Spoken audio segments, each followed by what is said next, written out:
అందరికీ నమస్కారం. గౌరవ ముఖ్యమంత్రి వర్యులు శ్రీ రేవంత్ రెడ్డి గారు,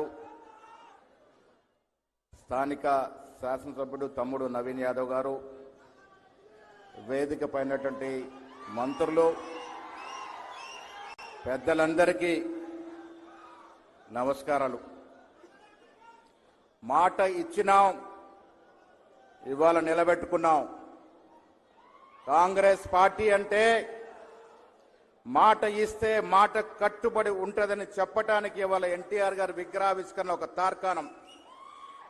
ఎన్నికలకు ముందు ముఖ్యమంత్రి గారు చెప్పినారు, నగరం నడిబొడ్డున అన్నగారని ఎన్టీ రామారావు గారు విగ్రహాన్ని పెట్టుకుంటామని.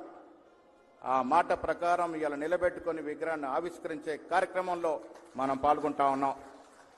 మిత్రులారా, ఎన్టీ రామారావు గారు గొప్ప కళాకారుడు. నా దృష్టిలో వారిని ఒక పార్టీతోనో, ఒక కులంతోనో, ఒక ప్రాంతంతోనో ముడిపట్టడానికి లేదు. యావత్ ప్రపంచంలో ఉన్నటువంటి తెలుగు వారికి ఆయన అన్నగారు.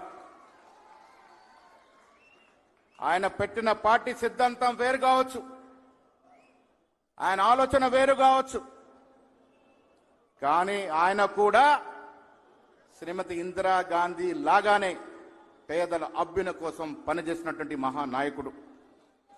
ఈ రాష్ట్రంలో పేదవాడికి ఇచ్చిన ఇండ్ల కార్యక్రమం కానీ,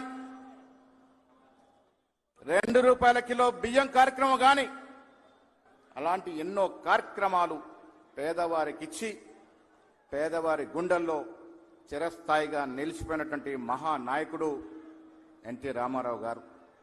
మిత్రులారా, కాంగ్రెస్ పార్టీ సంస్కృతి కళల్ని, కళాకారుల్ని గౌరవించుకోవడం అరుదైన గౌరవంగా ఇవాళ నడిబొడ్డున ఎన్టీ రామారావు గారి విగ్రహాన్ని ఆవిష్కరించుకోవడం అంటే యావత్ తెలుగు జాతిని